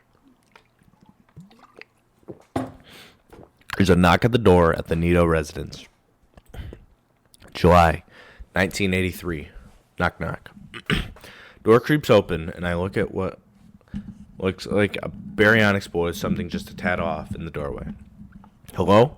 Asked the boy. Hi, my name's Stanley. Is this the Nito residence? What's that mean? Do people with the last name Nito live here? Okay, this is the Nito residence. Does your dad happen to be Incognito? Mm-hmm. Is he home? Yes. Do you want me to go get him? Yes, please. Okay. The little boy closes the door. A few moments later, the door opens. I see who I'm looking for. Hello? Hi, Mr. Nito. I wanted to make a movie about the Vietnam War, and I heard about you. I was doing research for it, and I was wondering if I could get a first-hand account of it. Yeah, sure. Come right in. I follow him inside. Before we can sit down, he goes over to his wife, who is baryonyx in a wheelchair. He hugs her and whispers something in his ear before coming back over to me. All right, just follow me to the den here. The kids shouldn't bother us much. Nicole and Trent are going to go over at their cousins to play. Well, my wife should be able to handle Mark and Ezekiel. We might have to get up and pause at some point, so I can take my little misfits, Waylon and Adler. Oh, that's okay. It's your house, after all. He leads me into the medium-sized room down a small ramp. Vinyls line the back wall, and I see a pair of curtains blocking something on the left wall. Just sit here. My wife will bring us some refreshments soon. So, what do you want to know? Well, as I said, I heard about you, specifically the day you earned your Distinguished Service Cross. Well, I hope you have time, because that's a long story. If you want to hear that story, you'll need to find out why I risked my life for those men. I'll tell you that. I need to go back to the day when I met our medic, Nazir. Trust me, sir. Call me Inko. Only the lower ranks, my students call me sir. I haven't been in the military now. Well, you wouldn't get called sir unless he earned like the. He just wouldn't called sir. All right, Inko. I have all day. Oh, here comes your wife with drinks. Hump it on my lemonade, Mr. Kubrick. Please call me Stanley. Mr. Nito hands me a lemonade before rolling over to Inko and handing him a lemon. Thank you, darling. Now, it was Nam in the summer of 1971. I was still green, but I was already sick of two things. The constant buzz of the helicopter blades and the song Sympathy for the Devil. Over the course of the next 2 hours, he tells me everything he did and saw, from meeting his cousin to smoking raw carf with who was now a CEO of a pharmaceutical company. At one point, he grabbed a box in a nearby closet that had all the pictures he took alongside of the letters he wrote, although he was adamant that I don't see a specific one that his wife sent. Eventually, he got real quiet and looked off towards the curtains that were on his left wall. Without looking at me, he began speaking. And then came that fateful day. The day I risked my life so that my brothers could go home. I still remember it like it was yesterday. We can take a break if you want, Nico. No. I just haven't truly told anything to anyone what fully happened that night. When you make your movie, I want you to get the details as close as possible. I don't want you to glorify it. Promise. I won't. Good. Over the course of an hour, he told me every detail about that night. About his last stand with the VC, how he lost 2 of his fingers. About how he met a big army man named Grizzly, how he escaped 2 others. It was only when I got back to base that I realized there was a hole in my helmet. If it had been half an inch closer, I'd be dead. Sure, it was nice meeting the president, but I really just wanted to go home. When I did go home, I found out Olivia's water broke, and then she's pretty much at the hospital. Man, I sped out of that driveway so fast, it took Uncle Randy 2 weeks to clean the burnt rubber. That's pretty much it. Thank you, Inko. There's one more thing nagging at me. What's that, Stan? What's behind those curtains? Oh, that's just a picture of Nam along my M60. He walks over and opens up the curtains, revealing a shadow box that contains his medals and his service uniform, along with the side pictures of his friends and other sights, sitting at the bottom of his helmet and his M60, its silver barrel and yellow sights. He grabs a photo off the wall and walks up to me. In the photo is a younger version of himself standing next to a human, a mixed dino. Standing next to him is a raptor and a ptera with the messed up wings. This is my brother. Brothers. I would die for. They would die for me. We're joining everything but blood, except Anon. He's my cousin. It's amazing. I think I have enough material to make the movie. By the way, what are you going to name it? I was thinking. Full Metal Gator. There's also some art here. But now we're getting into the epilogue chapters. Chapter 15. Can't Take My Eyes Off You. Epilogue 1. July 1977. Me and Olivia on our way to our honeymoon in the caldera of Volcaldera, Mauahi. We considered going here after we graduated, but, the whole thing getting drafted thing happened, so we never got the chance. While planning our wedding, we decided to go here for a week, like we were going to after we graduated. Can't Take My Eyes Off You begins playing on the radio. The sound snaps me out of my thoughts as I realize we have arrived at our destination. I shake Olivia awake. Livy, we're here, darling. What? Oh. You excited it's a new chapter of our lives? I am. And excited for a few other things. She looks at me with a familiar look of lust. Olivia, should we only wait until we get inside? Now we have all week to enjoy ourselves inside. I don't want to mess up the... Before I can finish my sentence, she pulls me into a deep kiss. A minute later, she pulls away with a string of saliva crossing the gap. Well, when you put it that way, I can't refuse. We tumble into the back. The radio gets turned up by one of us, drowning out our sounds of passion. I love you, baby, and if it's quite alright, I need you, baby, to warm the lonely night. I love you, baby. May 1981. It was a good night. Me and my family just finished having dinner at our favorite hibachi place in Little Trudon to celebrate Trent Nicole's 9th birthday. I was dressed in my room formal wear because Trent asked me to, and plus we'd gotten a discount. As we were leaving, drunk Dino began spewing out slurs regarding me, even calling me a baby killer, before spitting on me. I choose to be the bigger man and ignore it and try to enjoy the rest of the night with my family. Yeah, walk away with your hybrid freaks and useless wife. And something snapped inside me, causing me to stop dead in my tracks. I've been called many things. I drew the line at my family. I take off my hat and white gloves, hand them to Trent. Hey, buddy, I need you to hold on to these for today, alright? Okay, you gonna do something there, man? I am. I don't want to, but I am. I stand up and begin approaching the man. I'll start calling you Baldy, you spirit chuck. Before the dino could finish what he was saying, my fist connects with his lower jaw, causing him to bend over, try not to get blood on his clothes. Instead of leaving it there, I grab the back of his head and both hands thrust my knee into his snout with a sickening crunch, causing him to fall backwards. I bent over and grabbed him by the collar and began to speak. You know, it's funny you call me Baldy. They called me back in Nam. They called me that because every time I killed a dirty fucking VC, scalped them, and used their hair as a wig. I looked into the dinosaur's eyes and picked him up even further. All I see is genuine fear. I continued. And normally, I do it when they're dead, but a couple times they're still alive, as I scalp them. Now, lucky for you, I don't have my knife on me. Next time I see you, or hear you spilling such hate, I don't use a knife. Now get out of my sight. I throw the dino down as he scrambles to his feet and runs away. I pull a tissue from my pocket and wipe the blood off my hands before grabbing my hat and gloves from Trent, who was now looking at me in amazement, along with the other three. Olivia looks at me with concern, but with a familiar look in her eyes. Alright, everyone, why don't we go get some ice cream? This is a light cheers from my Wanilings as we began walking down the street to the next nearest ice cream stand. As we were walking, Olivia grabs my attention. Inky, did you actually scalp people? No, I just said that to scare him so he would go away. I did kill people, Olivia. If you and the kids were here, you wouldn't be walking away tonight. Well, it's good to know, but when did you get so strong? Olivia, I've been keeping myself in the best shape so I can provide what's needed for our family. I'm just really gentle with you. Oh. Looking back at Olivia, there's a lustful look in her eyes while her tag wags wildly. A couple hours later, I was finally able to get the blood off my pants and hung my uniform up to dry. I had been in our laundry room for the better part of 2 hours. Something strange I noticed the lack of sound in our house. It's quiet. Too quiet. I grabbed my pistol and began searching the house. Kids' rooms are empty. Looks like their overnight bags are gone.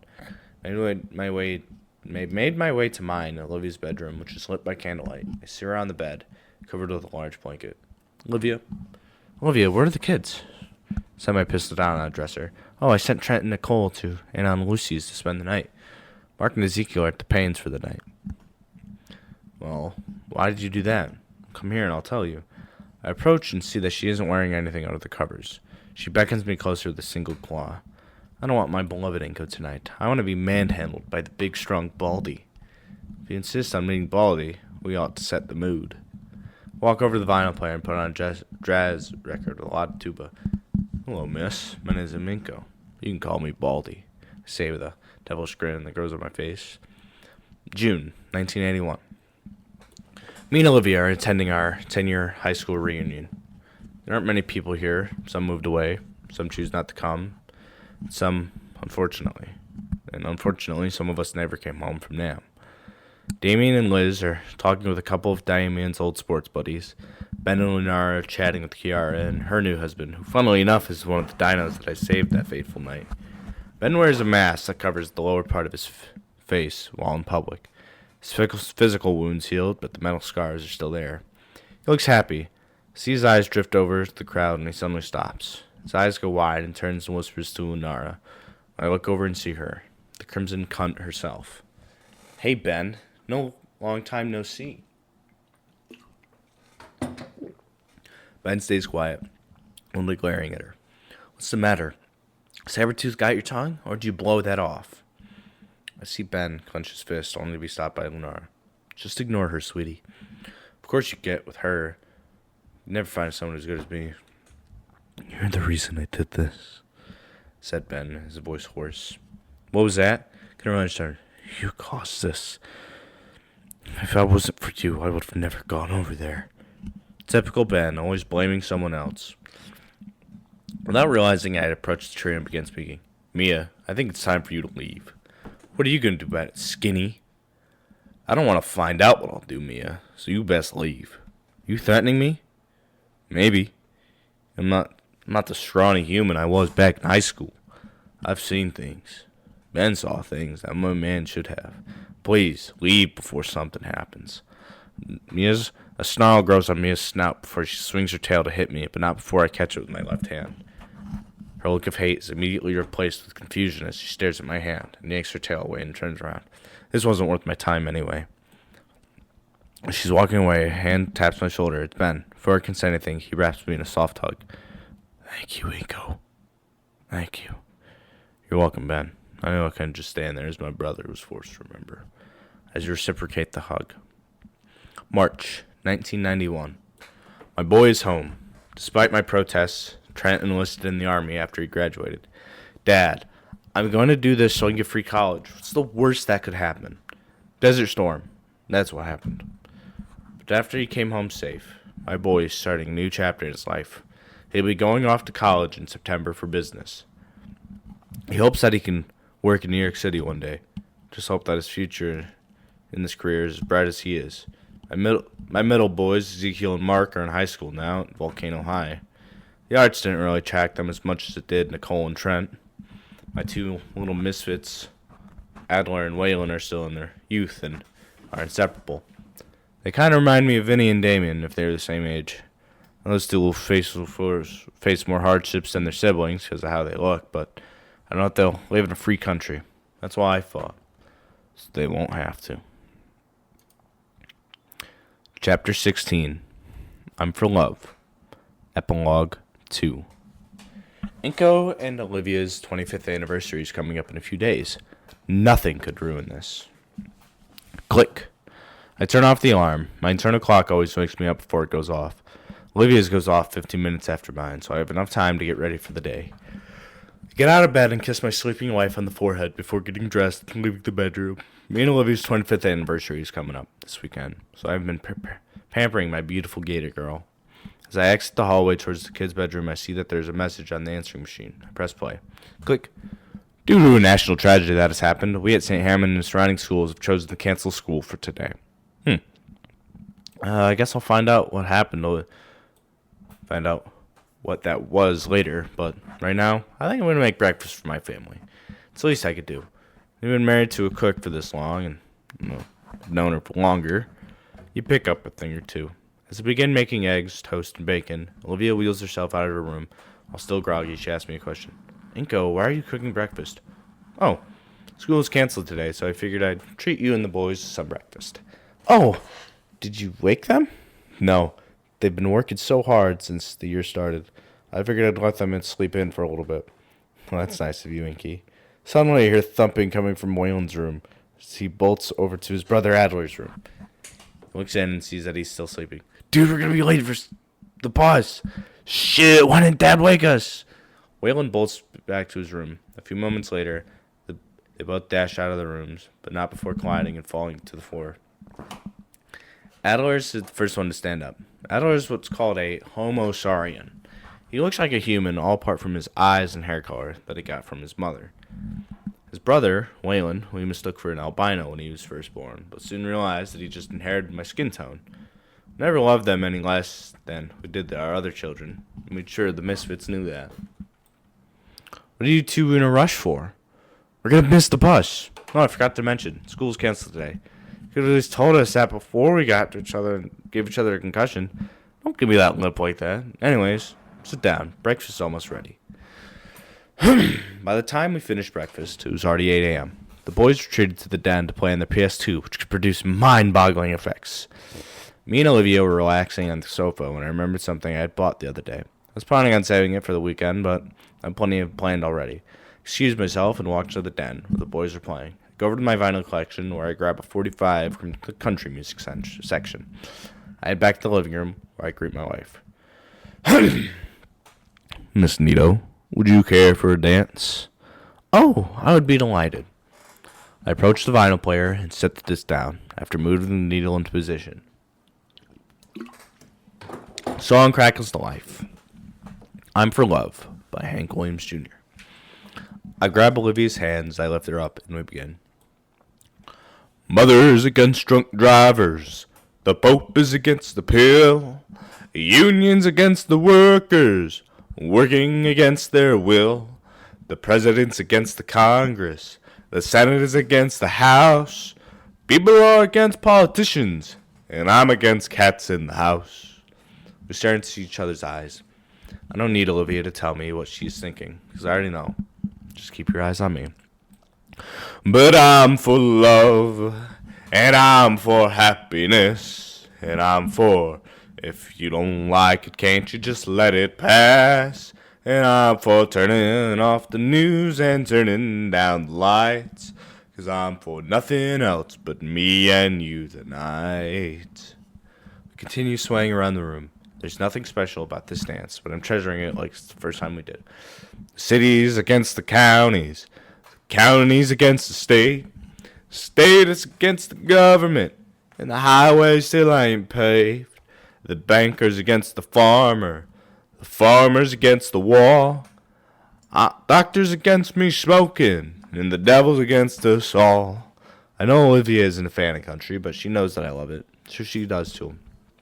But I'm for love, and I'm for happiness, and I'm for if you don't like it, can't you just let it pass? And I'm for turning off the tube and turning down the lights, 'cause I'm for nothing else but me and you tonight.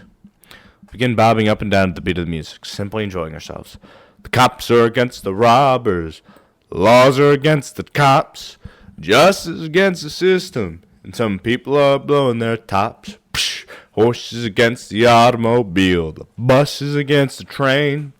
Train is against the jumbo jet, and I'm against fishing in the rain. Uncle, do you even go fishing? I would, but last time our kids ate all the fish I caught. But I'm for love, I'm all for happiness, and I'm for if you don't like it, can't you just let it pass? And I'm for turning off the tube and turning down the lights, 'cause I'm for nothing else but me and you tonight. Hey, I'm for love, I'm all for happiness, and I'm for not looking for something to make us mad. And I'm for turning off the news and turning down the lights. And I'm for nothing else but me and you tonight. As the song winds down, we kiss. A kiss as passionate as any other that we share. A kiss so full of love, not just for each other, but for our family. Fortunately, our kiss is cut short by the ringing of the house phone. I put Olivia back onto the couch so I go to pick up the phone. Nito residence. Dad? Dad? I tried calling the school, but nobody would pick up. School's canceled today. Something wrong, Nicole? Dad, have you checked the news? No? And something happened? Dad, just turn on the news and I love you. I love you too, Nicole. I hang up the phone. I walk into the living room. A feeling of dread washes over me. I can tell something is wrong. I pick up the TV remote and flip to the news. For those just tuning in, hours ago in New York City, the World Trade Center was hit by 2 passenger planes. After nearly an hour, the North Tower collapsed, and almost an hour later, the South Tower collapsed. We have no idea the number of casualties, but sources estimate the number could be in the thousands. Trent. I dropped the remote. It makes a dull thud on the floor. I stood there, motionless, unsure of what to do. My oldest boy, the boy we named after the best person we knew. A teacher, a mentor, a role model, a friend, a man who brought me and Olivia together. Trent Iatican. After he might be dead, I can't do anything about it. Terror, anger, sadness, I'm sure of what to feel at this moment. America's been attacked and undoubtedly going to war. I fought. I killed. I bled. I survived, and my children will fight. That's all gone now. Revenge is what my children will seek, not just for Trent, but for their country. I always told my children I will support them no matter what they choose to do. I know my children. I know that their bonds run deeper than blood. I know that I can do now is pray that Trent is alive. I prefer our enemies, for they shall face the wrath of a nation united. Thursday, September 13th, 2011. Despite Olivia's protests, I came to work today. I let the boys stay home as well. Scalar understands, but I'm surprised I'm here. It would be unfair to not provide my students an explanation while I was absent, especially students so eager to learn.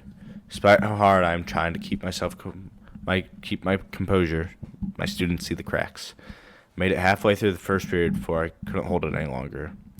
I'm sorry, everyone. I haven't been my normal self, as you probably know part of the reason, but not all of it. The attack on Tuesday shook us all, but my family especially. My eldest son, Trent, worked in the towers, and we don't know whether or not he is alive or dead. So again, I'm sorry. The rest of the period will be a free period. If you have any questions regarding assignments, feel free to ask. I shall be at my desk. I'm interrupted by a cell phone ringing. I did get out of my pocket and answer. Hello? Inko? Yes, who is this? Inko, it's Nazer. Nazer, why are you calling me? You know I'm working right now. Inko, he's alive. What? I'm volunteer at a hospital in NYC. How swamped the staff are. I was in the ER when a baryonyx came in. He was covered in dust, so I couldn't see what color he was. I was treating him when I saw he had applied his own tourniquet to his own wounds.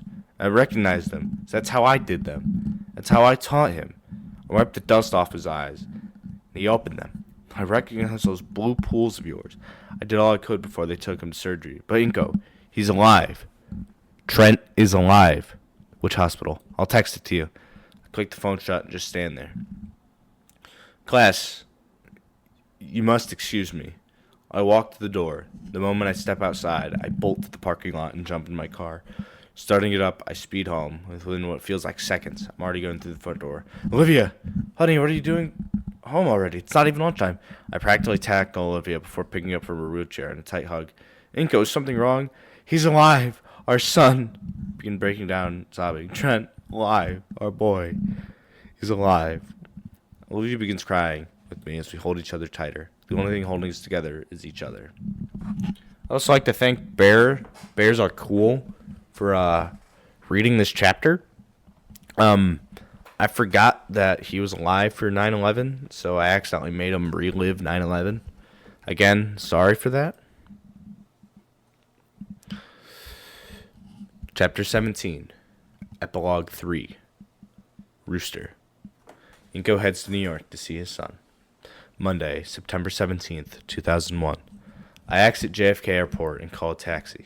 All I brought with me was a couple pairs of clothes and my formals. Where are you headed? Hospital here. This hospital here. Showed him the address and we headed off. Any particular reason you just going there? My son, who was injured in the attacks. I didn't find out until a few hours after because he was in California. Sorry to hear that. We was all affected here. Everybody knew someone who worked there. Thank you. Sit in silence for a while, but eventually traffic came to a standstill. Kazoo. Traffic has been horrible. Clear up once cleanup's over, but I'm pretty much stuck here. How much further is the hospital? It's only about 2 miles from here. Thank you. I'll walk from here. How much do I owe you? $10. Reach to my wallet and grab a bill. Give me my money. And my sleeve rolls up. Reveals a tattoo on my wrist. Hey, you saved? I did back in Nam. That was what they called a rooster. Also a war correspondent, but taking pictures isn't what brought me home. You know, the ride is free. My uncle served in Nam. He told me about a human just like you that saved him. Another guy from an enemy camp. He told me some guy with an M60 and a pair of shades left him in safety. You tell your Uncle Nuts that Baldy said hi. I exit the cab and begin my walk. As I trek down the streets of the concrete jungle, I am reminded of that night I came home, running through the dark jungle, knowing that death was smiling at me. But the thought of my family made me smile back. Even now, I still suffer from phantom pain. Doctor said I was lucky it was just my 2 fingers. If whatever had taken them off was just a little lower, I would have lost my whole hand. I fought through hell, spilled blood and guts with some of my own just to come back to home, to Olivia, Nicole, and Trent. After a while, I arrived, walked in, and approached the front desk. Hi, I'd like to visit a patient here. All right, what's the patient's name? Trent G. Nito. And what was your relationship to him? I'm his father. All right, sir, right this way, but I must warn you, he's in pretty bad shape.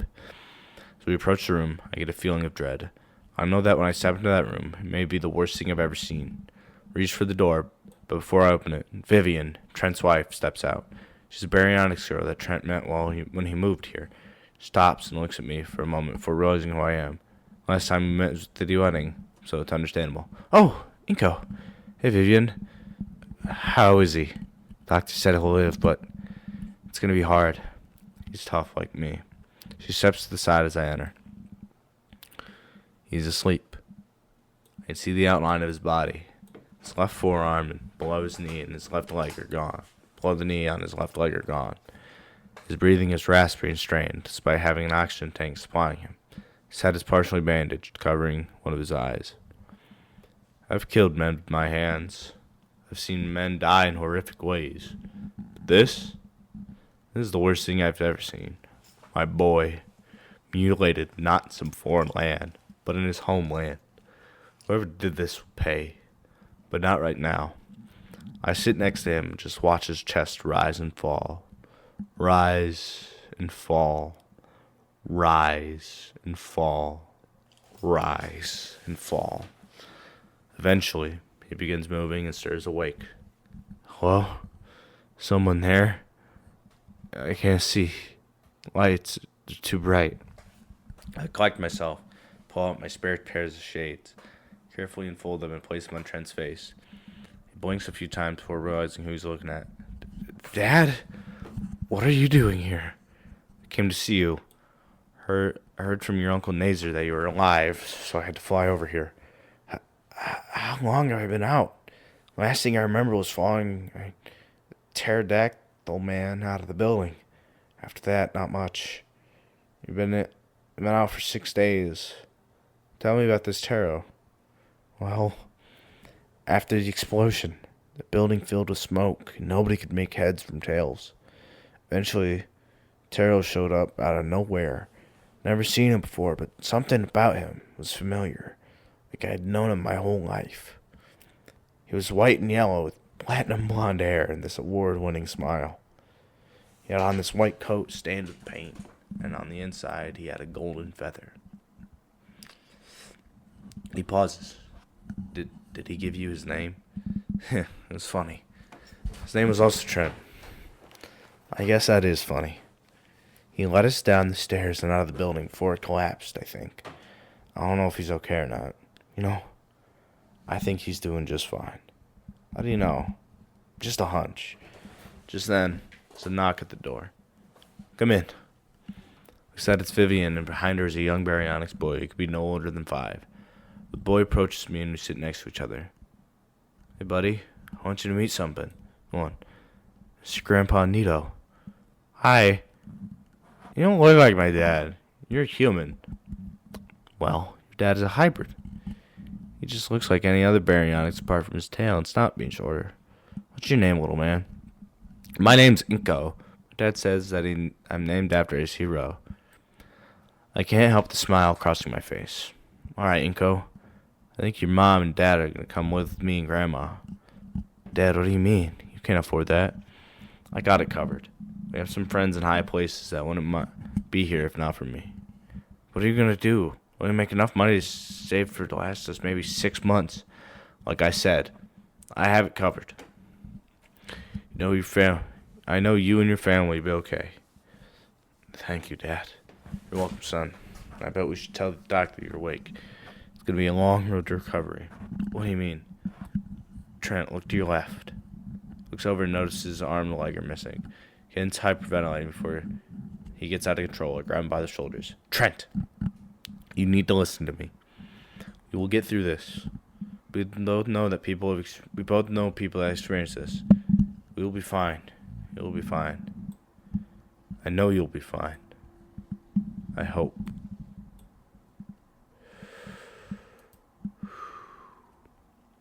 Chapter 18. Cowboys from Hell. 2.5 years after that fateful day, Mark and Ezekiel are doing a routine mission when things go south. March 2004, Afghanistan. Mark and Ezekiel. Rumble, rumble, rumble, rumble. Ezekiel, turn on the CD player. It's too boring. None of us are talking. Agreed. Down, down, down, down. Come on, come on, come on, come on. Click, click, boom. By us. Saliva playing, by the way. Dad and Mom, despite having grown up in the 50s and 60s, surprisingly have a good taste in music. Granted, a lot of their metal tastes come from us showing it to them. Dad prefers outlaw country, but is always hoping to try new music. Looking over, I see my brother Ezekiel. We are spitting images of each other. The only difference between us is that I'm a tad bit taller. In the back of the Humvee sits the rest of our squad. Private Mason, an old M60, Private Ramirez of the radio, and Private Woods up on the 50. We've been ordered to seek and destroy ISIS targets in the city. After a few minutes, we arrive in the streets we've been tasked to clear. The process for pretty much every building was to breach, shoot, yell, shoot, and leave. We did this down the whole street until we reached the last building. It was larger than the others, and we had a courtyard up front. Breached from the side and cleared the building. We were ready to go to the base, so we'd clear the street. We're going to wait here until further notice. Hey, Mark? Yeah? Have you noticed how quiet it is? What do you mean? Well, normally there's at least some civvies lurking around, but it's a ghost town. After Ezekiel mentioned this, we hear a commotion outside. We run to the window and see a large group of ISIS fighters gathering alongside of the technical. Shit! I yell in a whisper. Fuck, we don't have the ordnance to take that out. That technical, what are we going to do? Get the others. Tell Ramirez to call in for air support. Got it.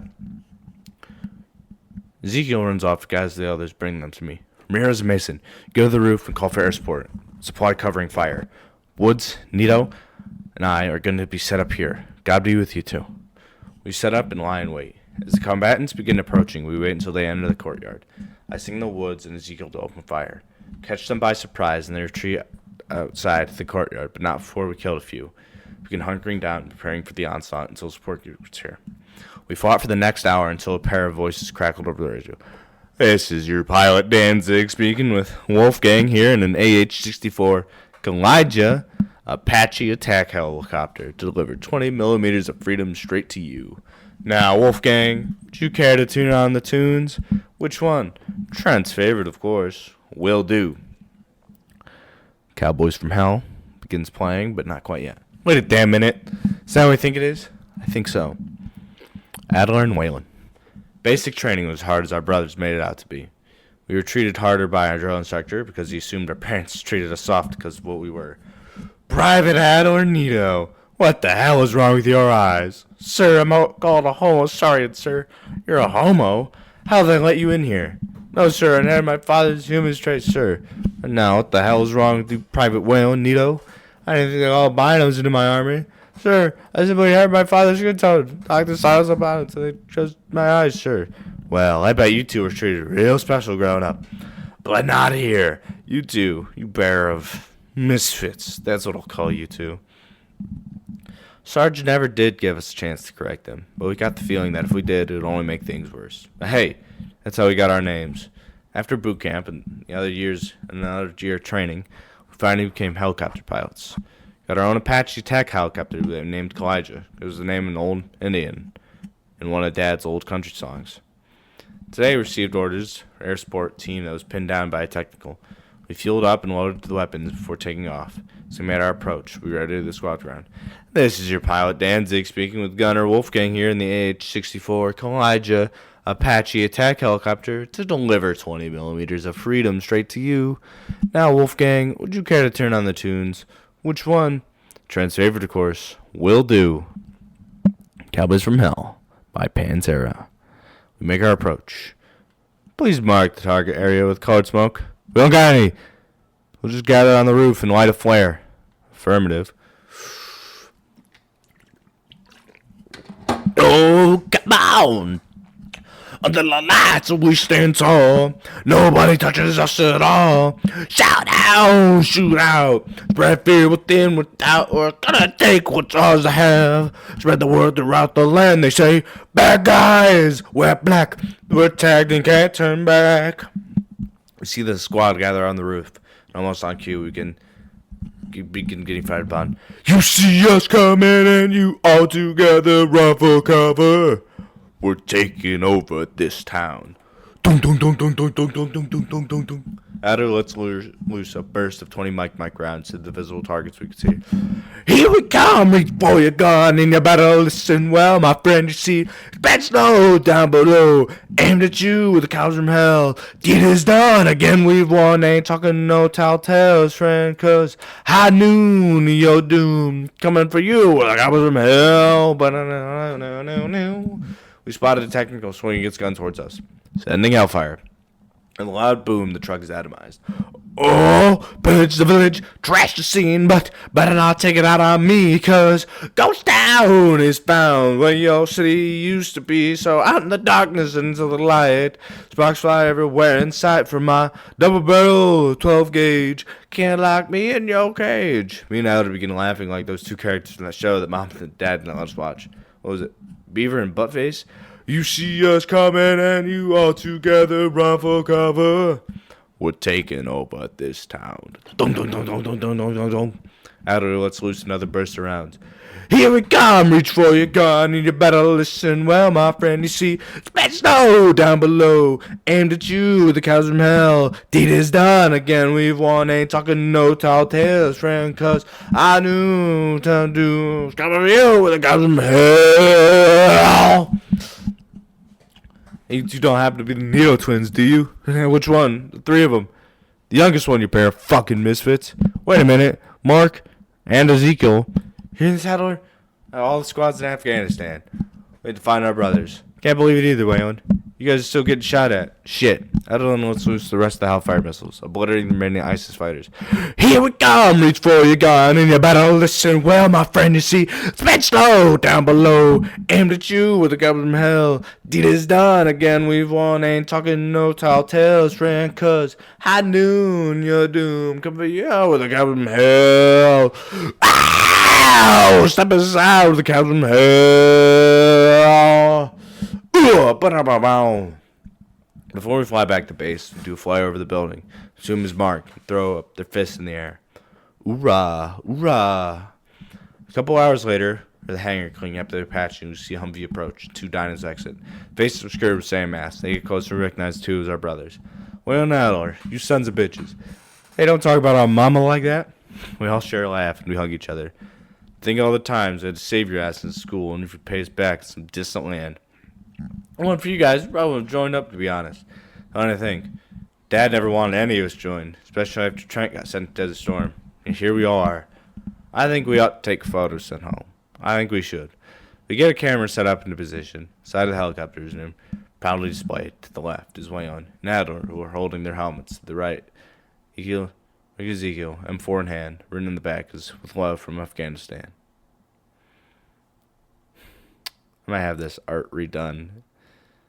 Saw my friend Steve made this well over a year ago, and he's not a bad artist. It's just he's gotten better. Mark and Ezekiel went on to finish their tour, and then another 2 tours before staying home and settling down, respectively. Wayne and Adler went on to become decorated pilots and go fly Daytona 500, as well as flying the Army air shows. Inko and Olivia retired from their teaching jobs after 40 years at St. Hammond High School. Nicole became a successful artist like her mother and has her own works displayed. Trent was diagnosed with bone cancer, but caught it early on. He now lives at home and has published a book about his father's time in Vietnam, working on a book about his experience at Desert Storm and how he survived 9/11. The end.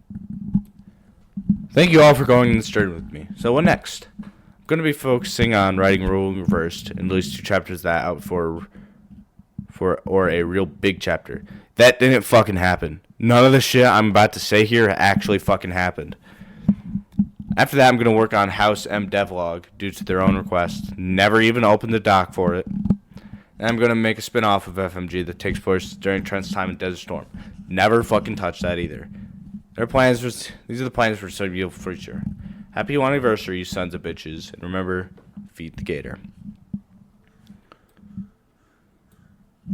Next chapter. Heartbreaker, chapter 19.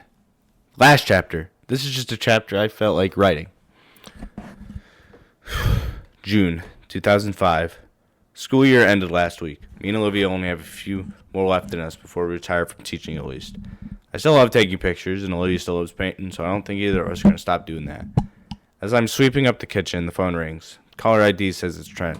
Wonder who it could be. I know Vivian is pregnant, but she isn't due for at least another month. I pick up the phone and greet him. Trent, what are you calling for? Grandpa Nito? Oh, Linky. What are you calling? Talking to your grandpa? Oh, Dad told me to call you. Something about Mommy's water spilled or something. What? I'll be right over, buddy. Okay. Dad said he needs you because the car won't start. All right. Love you, Inky. Love you too, Grandpa. Hand over the phone and grab my jacket and keys and walk into Olivia's art studio. Darling, I need you to ring the boys. One of the boys. Vivian's water broke and I have to take her and Trent to the hospital. Tell them to watch Inko for a bit. They should get there a little after we leave. If her water's already broke, she won't make it to the hospital in time. She'll make it. How do you know? Because Inko's going. It's Baldy. All right, honey. Love you. Drive safe. Love you too. And after kissing her, I run out of the garage. There she is. My 1972 Monte Carlo. A little wear and tear here, but she's still a monster under the hood. With some modifications I've made over the years. I open the garage door and start her up. Heading over to Trent's house, which is still a ways away. After driving for a minute, I pull up front. I get out and open the door and fold the shotgun seat so Trent and Vivian can sit in the back. I run up to the house and let myself in. So I see Trent holding Vivian, who's clutching her stomach. Come on, I'll help you to the car. One of your brothers should be here soon to pick up Inko. All right, Dad. I'll pick up Vivian, and we make our way outside. I took the Monte Carlo. You could ruin the seats. I get them replaced. Trent gets in and helps guide Vivian into the back, where she can lay down. Close the door. Hop in the driver's seat. Before we go, there's just one thing I need to do. Open the glove box and pull out a cassette tape and insert it into the player.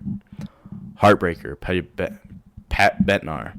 I shift into drive and tear out of the driveway, just like old times. Your love is like a tidal wave spinning over my head, drowning me in your promises, better left unsaid.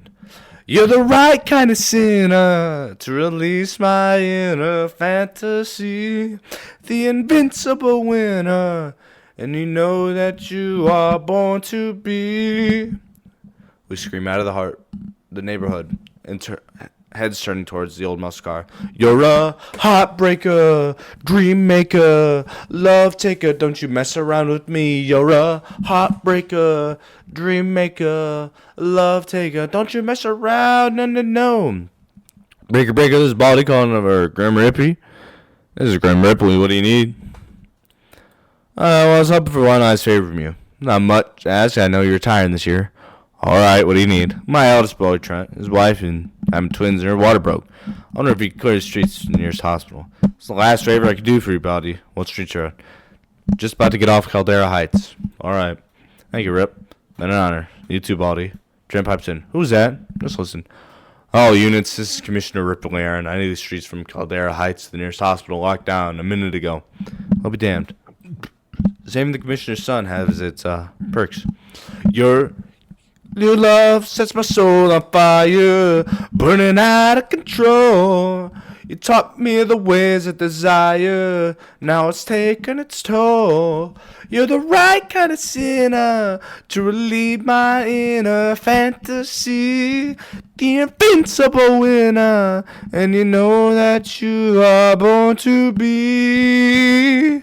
Upshift and the car lurches forward. You're a heartbreaker, dream maker, love taker, don't you mess around with me. You're a heartbreaker, dream maker, love taker, don't you mess around, no. Boom, boom, boom, boom. All right, street after street, stop sign after stop sign. Tear through the streets of Volcare like it's 1972, pushing the cartoon films. You're the right kind of sinner to relieve my inner fantasy, the invincible winner, and you know you were born to be.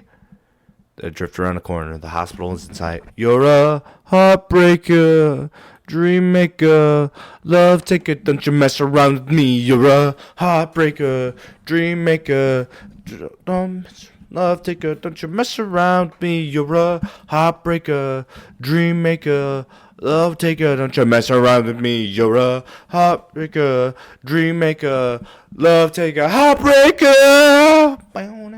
We speed down the last stretch of the road, skirt to the parking lot where the staff are waiting for us. Song comes to a close. The staff unload Vivian. Trent goes to fall, but his prosthetics get caught. Throw it in there, bud. His him as he gets out and helps him up. Slow down. Do you know how many laws we just broke in here? You gotta calm down. I've been in your shoes before. Hell, it's just like what happened. I'm just worried. She wasn't due for another month. I'm concerned for the baby. Your youngest brothers were born early. They're fine. For the most part. I know, it's going to be hard for them because of me. Son, your mother's been in a wheelchair her whole life. And I can't go through metal detectors without setting them off. You'll be fine. If anything, there'll be future friends will find it cool if their daddy's a cyborg. Well, when you put it like that, maybe they will be fine. If you ever need help, I've got plenty of experience. I've always wondered how you manage 6 kids at one time. Support. Lots of it. I know, I'm just worried. Trent, no matter how those babies come out, you're gonna love them, every fiber of your being. Yeah, I am. He says with a smile growing in his face.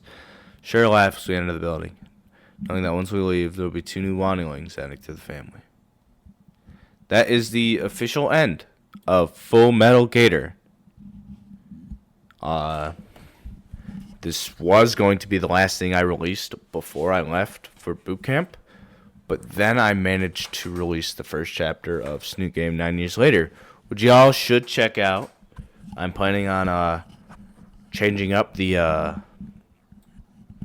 order of the chapters. But yeah. That was Full Metal Gator. That almost took me 2 hours to read.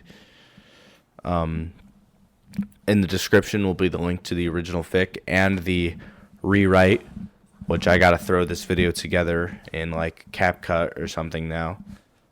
But yeah, I hope you enjoyed that. And until next time, remember, feed the fucking gator.